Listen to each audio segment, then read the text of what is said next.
बूढ़े पति पत्नी की दुख भरी कहानी। मेरा नाम प्रशांत है। मुझे गांव के घर से काफ़ी दूर की बड़ी सिटी में नई नौकरी मिली थी। इस शहर में भाड़े का घर लेकर रहने लगा। पड़ोसी के तौर पर घर के सामने ही घर था जिसमें एक बुजुर्ग जोड़ा रहता था। दोनों बिल्कुल अकेले थे, मतलब ना कोई बेटा, ना कोई बेटी, ना नाती, ना पोते, यानी कि संयुक्त परिवार नहीं था। मैं एक संयुक्त परिवार का सदस्य था, इसलिए मुझे अक्सर उनके बारे में विचार आते रहते थे। मुझे देखकर बुरा लगता है कि इतनी उम्र होने के बाद भी उनकी देखभाल करने वाला कोई भी उनके साथ नहीं है। जब मैं सुबह ऑफिस के लिए निकलता था तो देखता था कि दादी जी अपने कंपकपाते हुए हाथों से दादाजी को चाय देती थी। वैसे ही कंपकपाते हाथों से कप लिए दादाजी चाय पीते थे। वहाँ पर रहते हुए भी कुछ दिन होने के बाद मुझे पता चला कि ये दोनों मिलजुल कर धीरे धीरे घर के सारे काम करते थे। कोई भी उनसे जाकर बात नहीं करता। इतने दिनों बाद मैंने उनकी आवाज़ तक नहीं सुनी थी। जब मैं शाम को ऑफिस से घर आता था तब दोनों को घर के आंगन में बैठा पाता था और हम दोनों उन्हीं के चेहरों पर थकान साफ साफ पढ़ पाते थे। मेरा मन कई बार करता कि जाकर उनसे बात करूं, लेकिन फिर किसी वजह से मेरे पांव वहीं पर थम जाते हैं। मैं जब जब उन्हें देखता था मुझे मेरे दादा दादी की याद आती और मैं घर पर फ़ोन लगाकर उनसे बात कर लिया करता। एक संडे जब मुझे ऑफिस में छुट्टी थी तो मैंने देखा दादी जी काम कर रही थी, लेकिन उन्हें रोज़ की अपेक्षा आज काम करने में कुछ ज़्यादा ही तकलीफ़ हो रही थी। मैंने उन्हें उनके पास जाकर पूछा कि दादी जी, आपकी तबीयत तो ठीक है ना?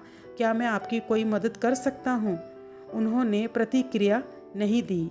मैंने दोबारा उनसे पूछा, बताइए दादी जी, मैं क्या करूँ आपके लिए? उन्होंने फिर भी कोई उत्तर नहीं दिया। मुझे काफ़ी आश्चर्य हुआ। कुछ मिनटों बाद दादाजी वहाँ आए।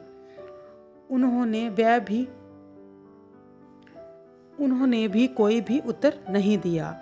मैंने ही बात को आगे बढ़ाते हुए कहा, मुझे लगता है कि दादी जी की तबीयत खराब है, इसलिए मैं यहाँ आया हूँ।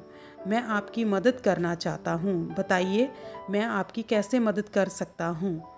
दादाजी इशारों से मुझसे बातें करने लगे। उन्होंने इशारों से मुझे बताया कि दादी जी सुन और बोल नहीं सकती। उन्होंने ये भी बताया कि वह खुद भी बोल नहीं सकते, वह सुन सकते हैं, मेरी बात समझ सकते हैं। उन्होंने इशारों से दादी से कुछ कहा और दादी ने मेरी तरफ देखकर मेरे माथे पर हाथ फेरा। मैं उन दोनों की तरफ देखते ही रहा और ना जाने कब मेरे आंखों से आंसू बहने लगे। उस दिन के बाद जब जब मुझे समय मिलता मैं उनके पास चला जाता। वह मुझ पर बहुत प्यार बरसाते। अब तो मुझे उनके इशारे की मीठी मीठी भाषा भी बहुत अच्छे से समझ में आने लगी थी। एक दिन मैंने दादाजी से पूछा, वह अकेले क्यों रहते हैं? क्या उन्हें कोई औलाद नहीं है? दादाजी ने दादी जी को इशारे से समझाया कि मैंने उनसे क्या पूछा। फिर दोनों ने मेरा हाथ पकड़कर मुझे आंगन में ले गए और अपने आंखों के आंसू पोंछे और उंगली का इशारा करते हुए एक साइकिल मुझे दिखाई।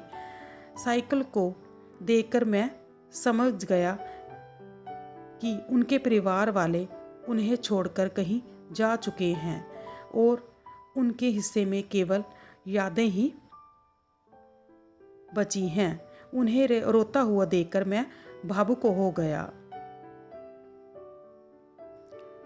मैं ऊपर सीने में सालों से बंद प्यार के बादलों से प्यार की इतनी बारिश कर दी कि मैं पूरी तरह उसमें भीग गया।